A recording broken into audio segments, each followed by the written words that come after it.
Dan pemirsa, untuk mengetahui informasi terkini terkait distribusi bantuan Indonesia untuk korban gempa di Turki, sudah tersambung melalui sambungan Zoom jurnalis MGN Aris Setia dari Hatay, Turki. Ya, Aris, selamat sore waktu Jakarta. Kita tahu Emergency Medical Team Indonesia sudah ada di sana. Ini terdiri dari pihak mana saja?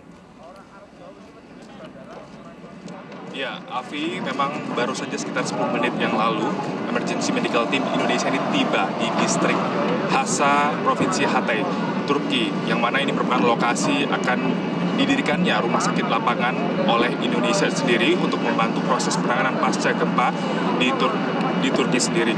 Dan sesuai dengan informasi yang kami terima bahwa Emergency Medical Team ini terdiri dari sejumlah instansi, lembaga ataupun juga relawan. Yang pertama adalah dari TNI Polri, kemudian ada dari Kementerian Kesehatan, kemudian juga ada dari BNPB dan juga Basarnas, dan jumlah NGO ataupun relawan lainnya. Dan bisa dilihat di lokasi ini merupakan lahan seluas kurang lebih 20.000 meter persegi, yang mana ini nanti akan berdiri sebuah rumah sakit lapangan dan sejumlah fasilitas pendukung, mulai dari coordination center dan juga dapur umum. Dan saya di sini juga telah bersama dengan salah satu relawan dari Ikatan Dokter Anak Indonesia, ya ini Mas Dimas. Selamat siang, Mas Dimas. Ya, selamat siang. Mas Dimas, mungkin bisa disampaikan terkait dengan keterlibatan Mas Dimas sendiri sebagai relawan di sini. Ini seperti apa persiapan yang sudah dilakukan? Baik, saya kebetulan dari Ikatan Dokter Anak Indonesia dengan dua perwakilan yang dikirim. Yang pertama saya, Dr. Nanti dari Semarang, dan juga Dr. Badai dari Medan. Kita tergabung dalam EMT level 2 yang nantinya akan berkoordinasi untuk memberikan pelayanan, baik pelayanan mobile maupun pelayanan di tempat untuk fix untuk rawat jalan dan juga rawat inap, serta operasi sederhana serta fasilitas X-ray di distrik Hasa di Provinsi Hatay, Turki pada kesempatan misi kali ini. Mas Dimas, secara pribadi, ini apa motivasi yang membuat Mas Dimas ingin terlibat langsung dalam misi kemanusiaan ini? Ya, jadi memang karena di Turki ini merupakan daerah yang terdampak cukup parah akibat gempa dan juga bencana alam.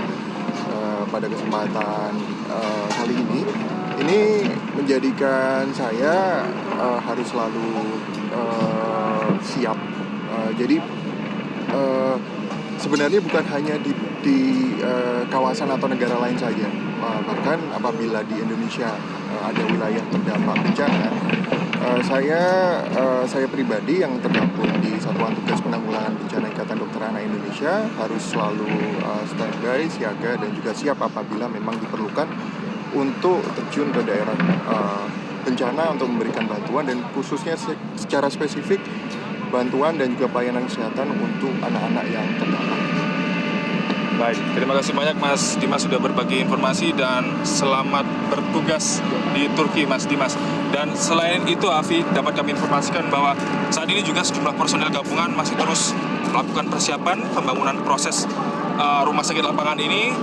Pembangunan rumah sakit lapangan ini sejatinya sudah dimulai sejak kemarin, namun karena memang keterbatasan waktu serta kondisi ini membuat rumah sakit lapangan ini harus kembali dilanjutkan pembangunannya pada hari ini, dan memang sesuai rencana awal ditargetkan bisa beroperasi pada hari ini sendiri. Namun jika kita melihat bahwa sejumlah personel gabungan baik dari TNI Polri saat ini tengah terlihat merangkai rangka rumah sakit lapangan ini sendiri, dan dari informasi yang kami terima memang nantinya rumah sakit lapangan ini terbuat dari rangka baja, dan ada sejumlah fasilitas pendukung lainnya, yaitu coordination center dan juga dapur umum. Dan terkait pemilihan distrik Hasa sendiri sebagai lokasi dari rumah sakit lapangan, seperti telah disampaikan oleh Duta Besar Republik Indonesia untuk Turki, yakni Lalu Muhammad Iqbal, menjelaskan bahwa Hasa Hatay ini merupakan lokasi dengan dampak kerusakan gempa Turki yang cukup besar, ini sekitar 60%.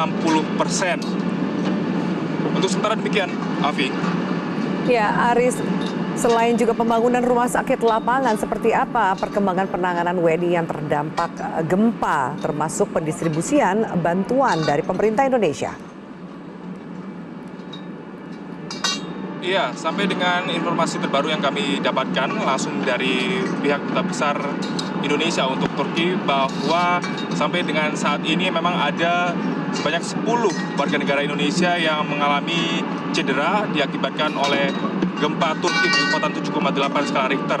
Dan dari 10 orang tersebut, ini ada 4 orang yang kemudian tengah dalam perawatan di Ankara sendiri, sementara yang 6 lainnya ini sudah bisa kembali beraktivitas dan tidak dalam kondisi rawat jalan.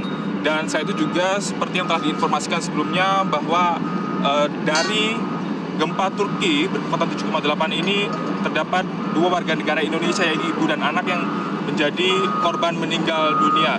Dan saya itu juga terkait dengan perkembangan terkini jumlah korban meninggal dunia dari gempa Turki dan Suriah ini, bahwa total sudah ada lebih dari 41.000 korban jiwa.